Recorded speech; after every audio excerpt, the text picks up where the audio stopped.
ॐ भूर्भुवः स्वः तत्सवितुर्वरेण्यं भर्गो देवस्य धीमहि धियो यो नः प्रचोदयात् ॐ शान्ति शान्ति शान्तिः. Namaste, my dear friends. This is video number 3 of Muktika Upanishad. This video starts with dissolution of the mind.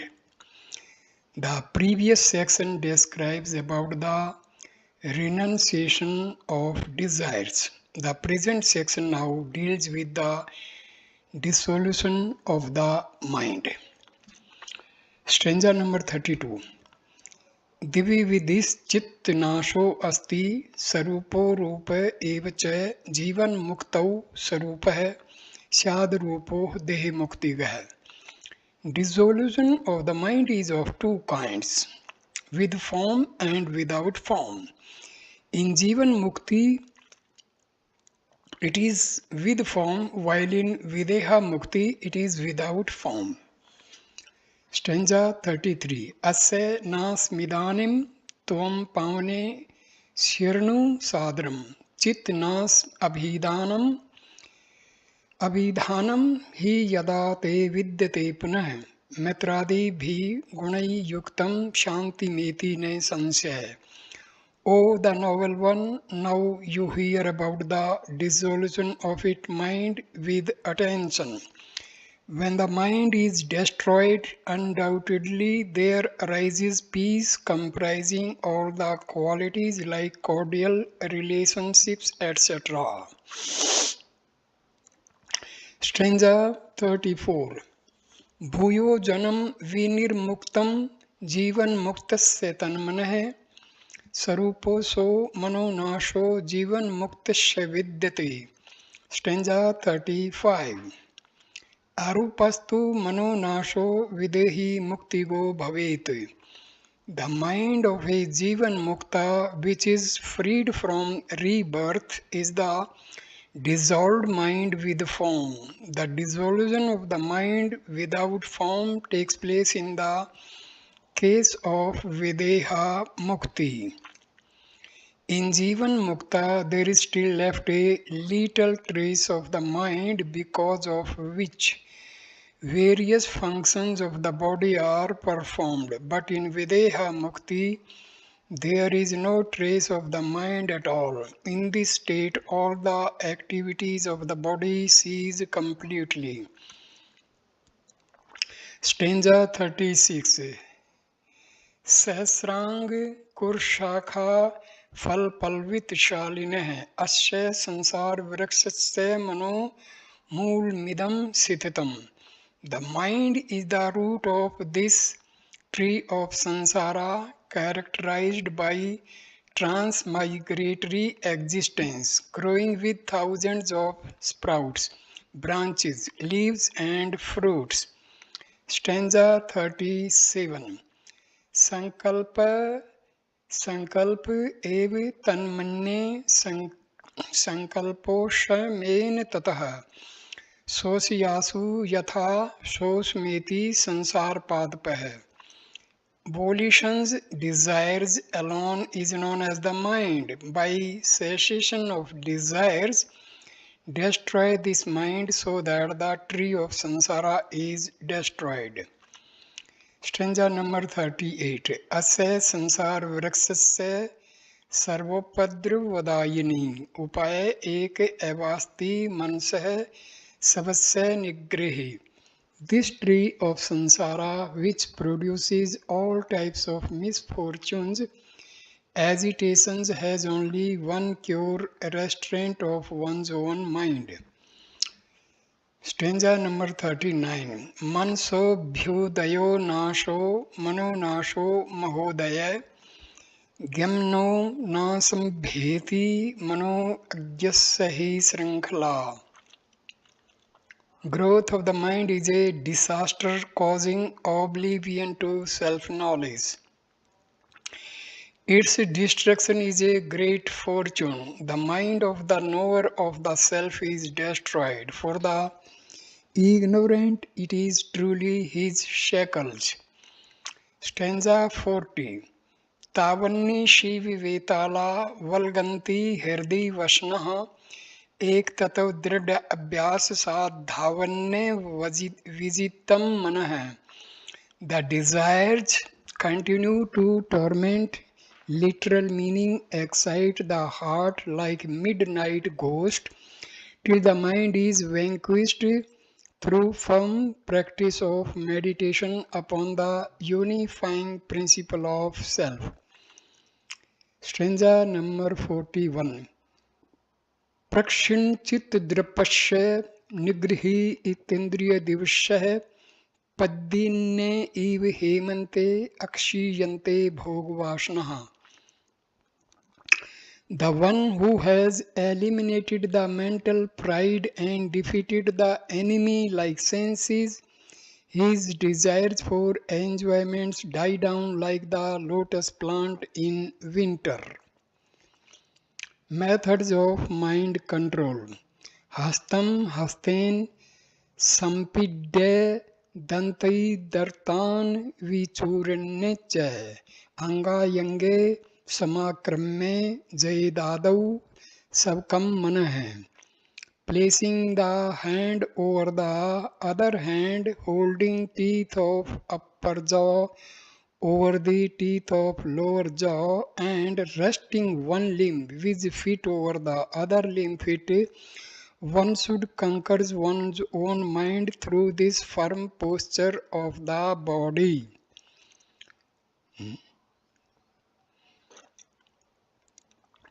उपविश्योपविश्यकाम चित्तकेन मुहुर्मुहुः ने शक्यते मनो जेतुम बिना युक्ति मनिंदताम अंकुशेन विना मत्तो यथा दुष्ट मंगज.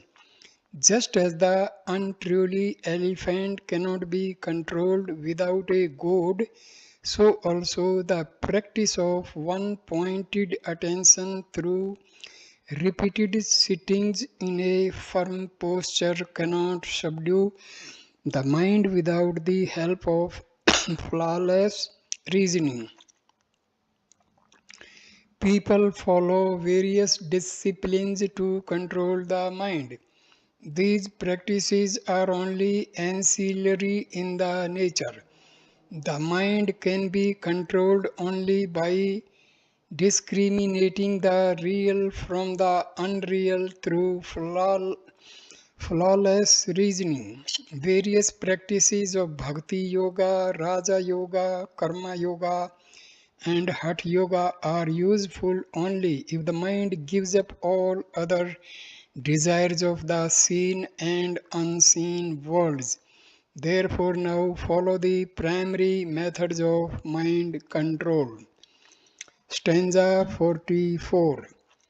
Adhyatam vidya adhigam sadhu sangati rev cha. Stanza 45. Vasana samprityag pran spandan nirodhanam itasta yuktaya pushta santi chit jaya kila. Study, awakening of spiritual knowledge, association with pious people, complete renunciation of desires and control of pulsation of life force. These are the perfect methods to control the mind. Stanza 46. Satisu yuktisvetasu hattani niyanti ye chetso deep mutsharja vichinvanti tamo jannai. This is stanza number 46. Those who give up these easy methods and follow Hatha Yoga techniques to control the mind, they are like those who throw away the lamp and apply a ointment to their eyes to dispel the darkness. Stanza 47. Vimudha kurtu mudyukta ye hatha chetaso jam te nibandanti nagendra unmattam vistantubhi. Those ignorant people who want to conquer the mind by force, they are like those who want to bind the frenzied elephant with lotus fiber. Stanza 48. Dve बीजे चित वृक्षस्य वर्ति वर्तति धारिणः एकम प्राण प्रीस्पंदो दिवितम दृढ़ भावना. There are two seeds for the tree of the mind, enduring the agitations of thoughts. One is pulsation of prana, vital energy, and the second is intense desire, meditation and samadhi. Stanza 49. सा ही सर्वगता संवित प्राण स्पंदेन चाल्यते चित्तै एकाग्रतित्यो ज्ञान मुक्तम समुपजायते तत्साधन मथो ध्यानम यथा वदुपदिश्यते. All pervasive, comprehensive consciousness moves through the pulsation of prana. Aforesaid knowledge arises by means of concentrated mind. Therefore, meditation as a means of it, knowledge is being duly prescribed. Stanza 50. Vilape vikirtim kirtsanam sambhavyate karmat prisishtam cha chinmatram chida anandam vichintaya. Dissolving modifications of entire creation in the reverse order to their source through meditation, think of the ultimate literal meaning remaining and pure being, awareness and bliss. Stanza 51. Apane satsangate prano yavanna abhyudito hiradi तावत् सा कुंभ का अवस्था योगिभिर्या अनुभूयते. The apana vayu has diminished until the prana vayu arises in the heart. This is the state of kumbhaka, restraint of vital air to that length which is experienced by the yogis. Stanza 52. बहिर्सत्तंगते प्राण यावन्नपान उद्गतः तात्वत्पूर्ण समावस्थाम बहिष्ठम कुंभकम विदहो. From the time out breath prana disappears till in breath apana arises. That state of complete equality is known as outward kumbhaka. Stanza 53. ब्रहाकार मनोवृत्ति प्रवाहो हं कृतिम विना संपर्जात समाधि स्यात् ध्यानाभ्यास प्रकर्षतः. The state of mental state suffused with the form thought of Brahma without ego is the samprajanta samadhi which results from the superior practice of meditation. When all the thoughts are centered on the self alone and all perceptions of non-self are completely eliminated from the mind, then it is said to be in the state of samparjanata samadhi. In this conscious samadhi, all the mental modifications, mind stuff, take the form of the bliss of the self. Contemplation, concentration, and meditation are considered as internal means to this samprajnata samadhi.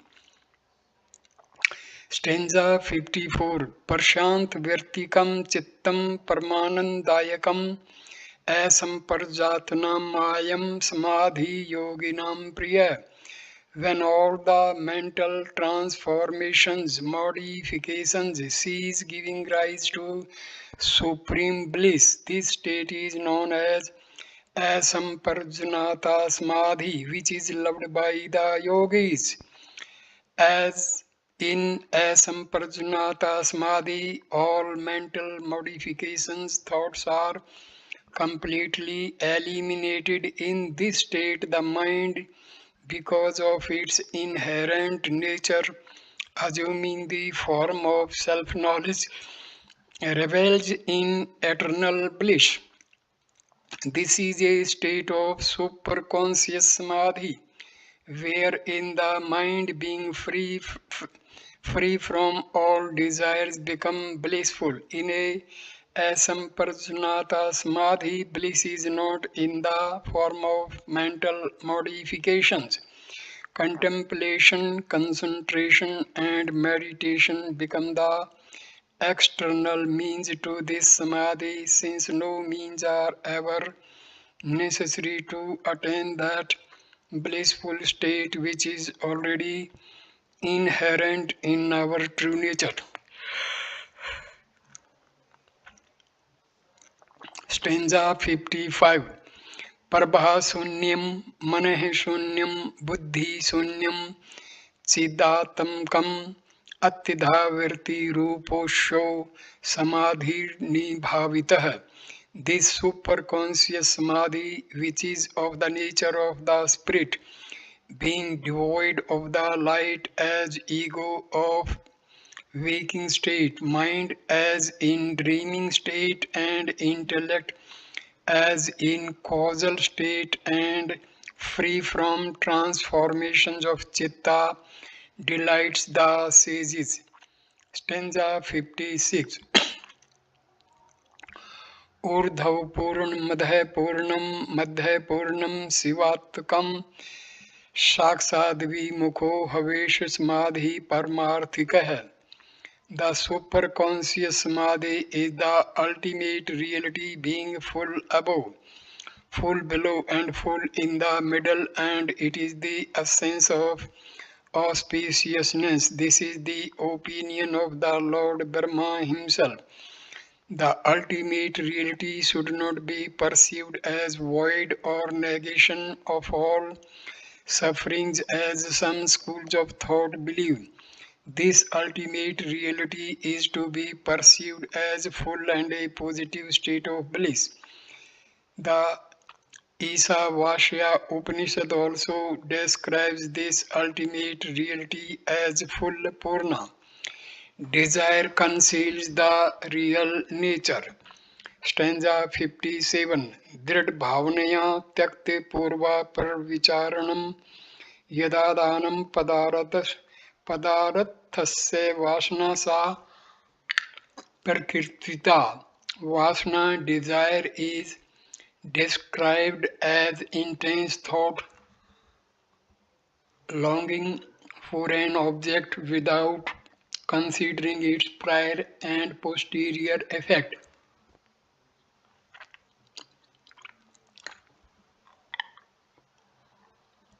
Stanza 58.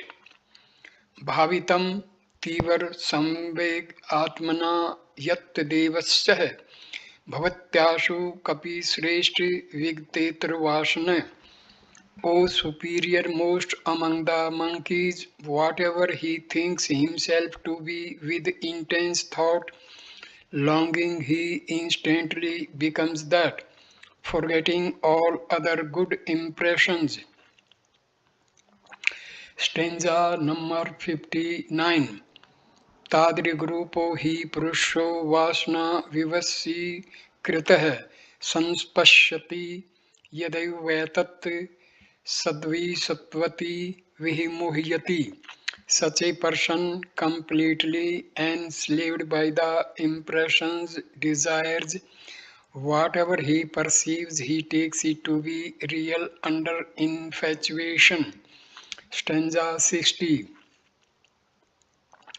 वासना वेग वैचित्र्यात् स्वरूपं न जहाति तत् भ्रांतं पश्यति दुर्दृष्टि सर्वं मदवशादिव.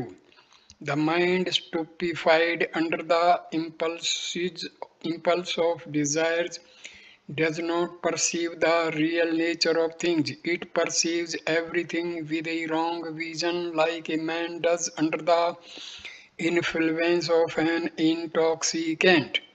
Stanza 61. वासना द्विविधा प्रोक्ता शुद्धा च मलिना यथा तथा मलिना जन्म हेतु साक्षुद्धा जन्म विनाशिनी. The Vasana desire is said to be of two kinds, pure and impure. The impure one causes birth and the pure one destroys birth. Stanza number 62. अज्ञान सुघनाकारा घना अहंकार शालिनी पुनर्जन्म करी प्रोक्ता मलिना वासना बुद्धि. Wise ones say that the impure vasana is of the nature of deep, dense ignorance and vehement ego which causes rebirth. Attachment and ego are the two causes of rebirth. Attachment arises because of deep-rooted ignorance which gives undue importance to a form, forgetting the real soul personality behind the form. Ego arises due to deep-rooted selfishness that refuses to see the unifying principle of creation and thus creates discord and division in the mind. Stanza number 63. पुनर्जन्मांड Kurram त्यक्त्वा सितिति संभ्रष्ट बीजवत बहुशास्त्र कथा कंथा रोमंथेन व्यर्थेव कम किम अन्वेष्टव्यम प्रयत्नेन मारुते ज्योतिरंतरम. That state of pure vasana gives freedom from rebirth like a baked seed which is incapable of sprouting again. What purpose is served by the futile repetition of collected text of many scriptures, as in the case of a patched garment? O Maruti, discovered, realize this inner light through practice. Stanza number 64. दर्शना दर्शने हित्वा स्वयं केवल रूपतः यस्तिष्ठति स कपिशा तु ब्रह्मणे ब्रह्मवित् स्वयं. The one who remains absorbed in one's own form alone after giving up perception and non-perception, O Lord of monkeys, is Brahma oneself and not only a knower of Brahma. Lord Rama says that those noble souls who abide in the self according to the teachings of the Upanishads are not mere knowers of Brahma but Brahma themselves. A person becomes introvert when all impressions, vasanas are effaced from the mind. Such a person, after knowing Brahma, verily becomes Brahma. The Mundaka Upanishad also says, Brahmavid Brahmavya Bhavati. The knower of Brahma becomes Brahma. However, the mind of a person who has not yet destroyed all vasanas remains extrovert and does not abide in the self. Such a person, even though well versed in the knowledge of the Vedas and Shastras, does not attain the status of Brahma. Therefore, follows the next verse. Stanza number 65. Adhitya chaturo vedan sarvasastranekashah ब्रह्म तत्वम न जानति दवी पाकरसम यथा. One may not know the essence of Brahma even after studying the four Vedas and all the Shastras many times, just like a ladle with that does not know the taste of the food. Detachment and desirelessness. Stanza number 66.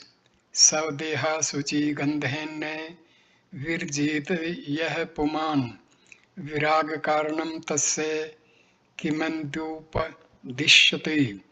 If a person is not disgusted with the foul smell emanating from one's own body, what other cause of detachment can be prescribed to him? An ignorant person wants to covet a faultless body, but the above verse says that the body is very impure by its nature. Therefore, a wise person should develop disgust for this body. This is the right method for developing detachment. Stanza number 67. अत्यंत मालिनो देहो देहि चात्ययन्तः निर्मलः उभयो अंतरम ज्ञात्वा कस्य शौचम विधीयते. The body is very impure and the indweller, embodied soul, is very pure. When this difference is known, for whom should purification be prescribed? The idea is that the body, being always impure, can never be purified through the rites prescribed in the Vedas, while the soul, being ever pure, does not require any purificatory rite. The Vedas prescribe rites and sacrifices for the purification of mental and sensory perceptions. This is still the Pravritti Marga, extravert path, and seeks enjoyment in heaven. But the Vedanta lays more emphasis on detachment from the sense objects for the purity of mind. The path shown by the Vedanta is the Nivarti Marga, introvert path, leading to immortality. Those who have developed detachment need not follow the Vedic injunctions. The next few verses describe about the necessity of renunciation of desires for mental tranquility. Stanza number 68. बद्धो हि वासना बद्धो मोक्षः स्याद्वासनाक्षः वासना सत्वं प्रीतज्य मोक्षार्थी वं परित्यज्य. Bondage is verily the bonds of desire, liberation is its destruction. Renouncing the desires, you must give up even the desire for liberation. God is not the cause of bondage and liberation. Liberation ensues from the state of desirelessness. By renouncing desires, one becomes one's own redeemer. Stanza number 69. मानसीर्वासना पूर्वं त्यक्त्वा विषयवासनः मैत्रादिवासनाग्रहेणां मलवासना. Renouncing first the desires of the sense objects, then give up even the mental desires, loka vasana, sastra vasana, and dehe vasana. Inculcate good, pure impressions through the thoughts of oneness, belongingness, and the rest. Stanza number 37. Sorry. Stanza number 70. ता अप्यतः प्रीतज्य ताभिव्यवहन्नापि अन्ते शांत समस्तो हे भवचिन्मात्र Vasan. Although practicing them externally, renounce these also inwardly and be calm and tranquil, mentally desiring only knowledge of the self. Stanza 71. ताम पथ्य प्रीतज्ये मनोबुद्धि समन्विताम से सितर समाधानो मयि त्वं भव मारुते. Giving up even that, the desire for knowledge along with the mind and intellect, abide in that what remains, O Maruti, you become that my very self. The previous 5 verses prescribe the renunciation of the desire for bringing about mental transformation. When the mind becomes tranquil through the effacement of all desires. It becomes one with the self. The entire philosophy behind the mental transformation is that the mind becomes powerful and active through the desires of sense objects like wife, sons, wealth, etc., and mental desires like health, beauty, name, fame, scholarship, etc.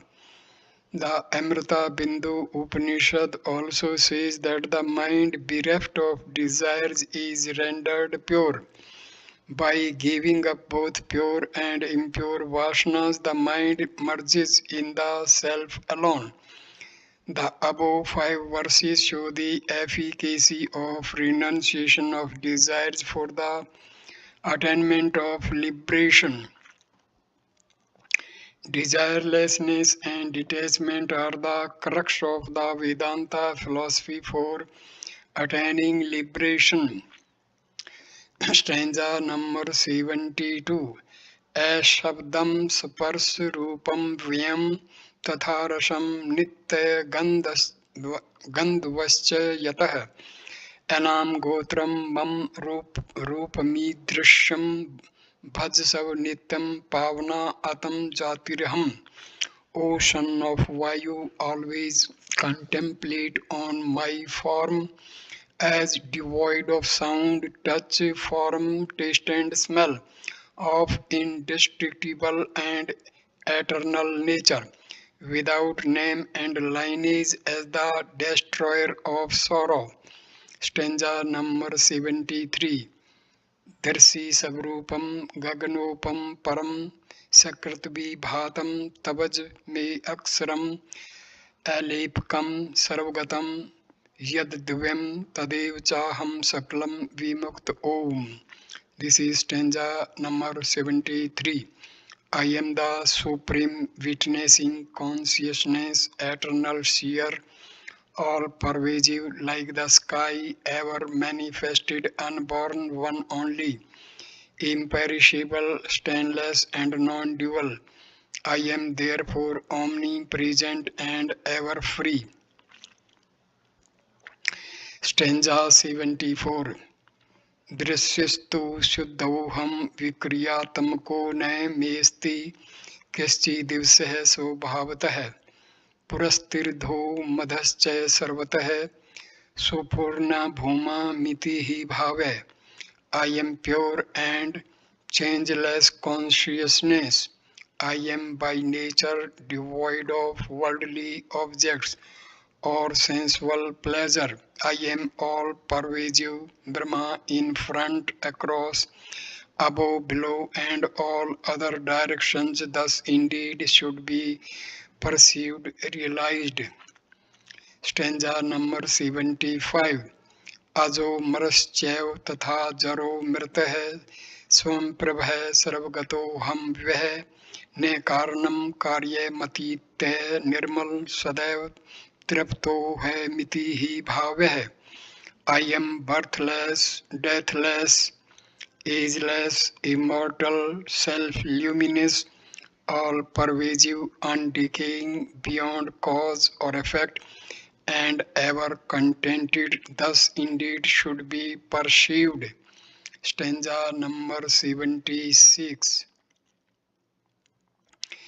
जीवन मुक्त पदम त्यक्त्वा स्वदेहे कालसाकृते विशत्य देहे मुक्तत्वम पवनो स्पंदातिमिव. Giving up the state of Jivan Mukti on dissolution of the body made of desires, he enters the state of Videha Mukti just as wind becomes motionless. It is mentioned in this Upanishad that Kaivalya Mukti is attained through knowledge alone. Purusha Suktam says that knowing him one becomes immortal in this body. Tamev Vidvan Mrit Ihi Bhavati. Here Mukti does not imply liberation after dissolution of the present gross body or subtle body. In the state of Jivan Mukti, Prarabdha karmas are not totally destroyed. A Jivan Mukta is sometimes impelled by Prarabdha Karma. However, when all latent impressions are obliterated and the mind is dissolved, there arises the supreme knowledge of Brahma. The result of this knowledge is complete effacement of those causes which can give rise to a future body.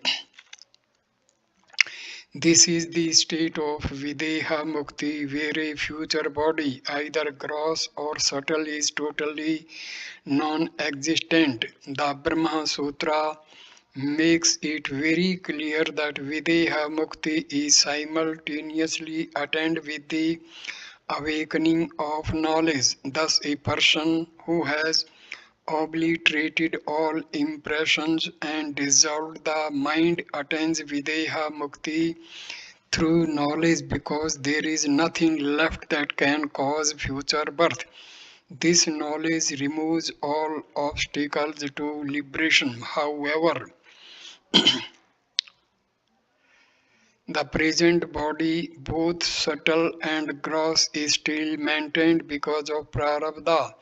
But this prarabdha does not create any obstacle in liberation as it creates obstacle in the case of an ignorant person. This prarabdha is stated in order to elucidate to ignorant people who question as to how the present body of the liberated soul is still maintained. Tattetvat Tadet docha bhuktam. The following verse also states this very fact. Stanza number 77. Tad Vishnu Pram Padam Sada Pashanti Surya Devi Chaksurat Tam Tadvi Praso Vipanyo Jagrvansa Sambandhante Vishnu Pram Padam. Om Tat Mit Upanishad. That supreme abode of Vishnu, all pervasive self, which is the wise seers, knowers of Brahma, ever behold within through an integral vision, knowledge of identity of self with Brahma, encompassing the heaven beyond objective world. The initiated, pure, and awakened ones, with all their worldly desires destroyed, keep that self knowledge kindled, strive for the supreme state of Vishnu, self or Brahma. Om, fourth state of Turiya is truth. This is the Upanishad. The Upanishad say in categorical terms that all pervasive self alone is the supreme abode. This self alone is imperishable, unborn, unchanging, and undissolved. The highest heaven called Brahmaloka is also not eternal. It is created, sustained, and dissolved at the end of each cycle of creation. The purpose of life is not the attainment of heaven but the realization of the self.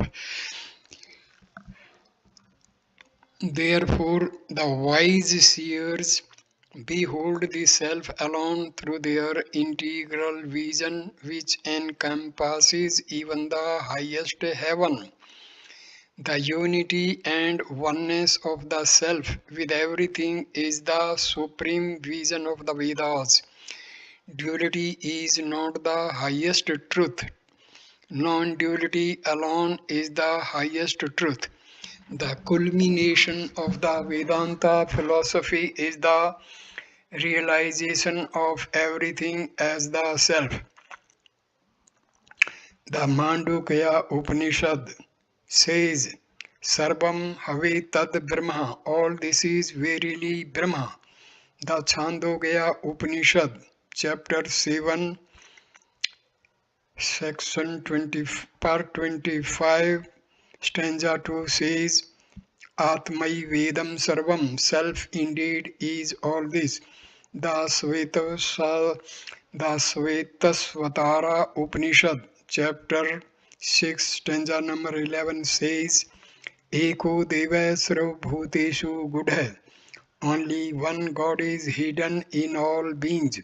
The Katha Upanishad says, Eko Vashi Srav Bhutantratma. There is only one being who is the inner ruler and the inner self of all.